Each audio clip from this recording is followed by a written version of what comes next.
You know, whenever those white people head over to Africa, everything just starts hitting the fan.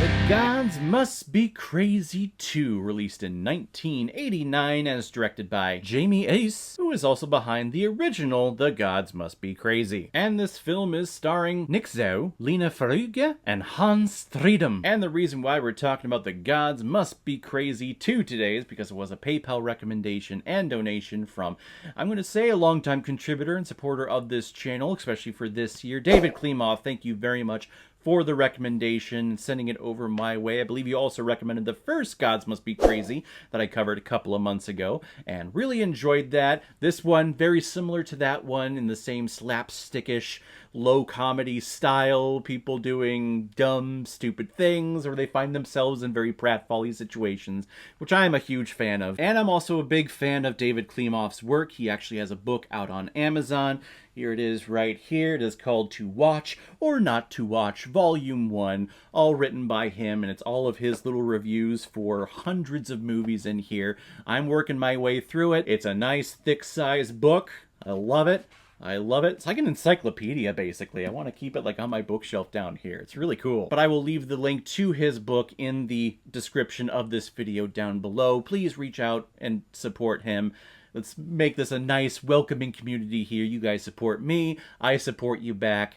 It's all great. It's all fun stuff. And if anyone else out there also wants to be like David and help support me and contribute to this channel, you can select the QR code that is in the bottom left corner of your screen right now. Send over your donation of $5 or more with your movie recommendation, and if I have access to it, I will watch it, review it, and give you a little shout out, just like what I did with David Klimoff here. The Gods Must Be Crazy 2 follows 4 interconnected stories. Zaizo, who is a character from the first movie who is trying to find his lost children, the second being 2 elephant poachers traveling in a truck that Zaizo's 2 children accidentally stumbled upon and are stuck in, a local zoologist and a New York lawyer stranded in the desert with an airplane, and 2 freedom soldiers who are fighting each other in the desert. And really in all 4 of these storylines, we have pratfalls, we have slapstick, we have some pretty incredible stunts actually, especially when it comes to the lawyer and the zoologist and that really weird-ass, small-ass plane. It looks really cool.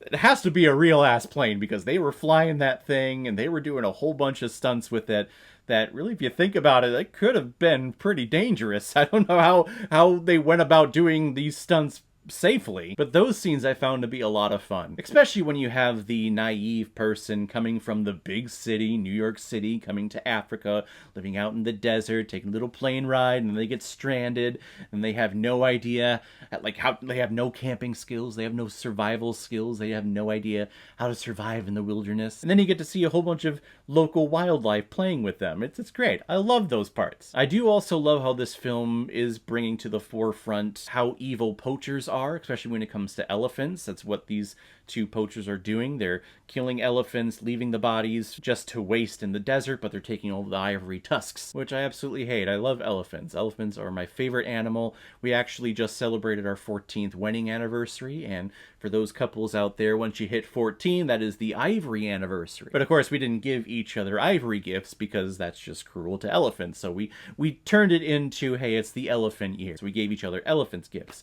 But I love that whole storyline of these 2 young kids discovering, what is this? It's an automobile. I have no idea what an automobile is, but there's a water truck in here. I've never seen so much water in one place in one time. You look in the back and you see all these ivory tusks, or at least I as the audience member knew that those were probably going for a lot of money on the black market. But then you have these 2 innocent children who that's not important. The entire elephant is important, and you would use all of it for resources for yourself and for your village and for your community. They don't see the monetary value because they don't use money. I love that. The whole thing with the 2 soldiers, that was probably the most Three Stooges-esque stuff kind of forced in here. Kind of just comes out of nowhere. Hey, there's this one soldier, and then there's this other soldier, and they're literally like crisscrossing paths around a bush trying to find each other and trying to shoot each other. That was just the storyline I followed the least, or I was the least interested in. And this movie is a good hour and a half, hour 40, and for the most part, it's these 4 storylines completely separate.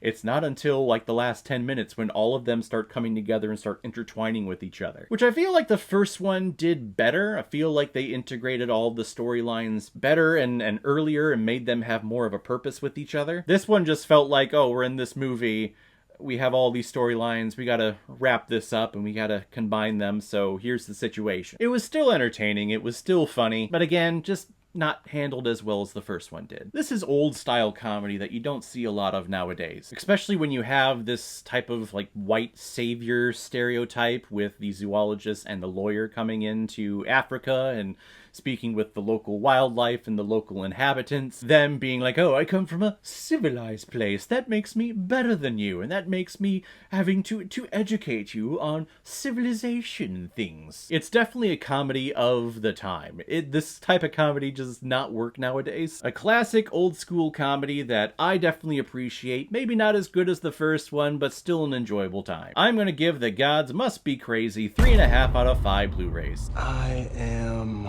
above average. So guys, if you've seen The Gods Must Be Crazy Part 2, what did you think about it? Or if you've never seen it before and you stumbled across it because of this video, then comment below and let me know what you thought about it. And as always, if you like what you see here, if you like my take on movies, then hit the subscribe button and make sure you hit that bell. See you the next time I'm releasing next movie review. So guys, I will see you next time on the channel, but in the meantime, be well, be good to each other, and go watch a movie.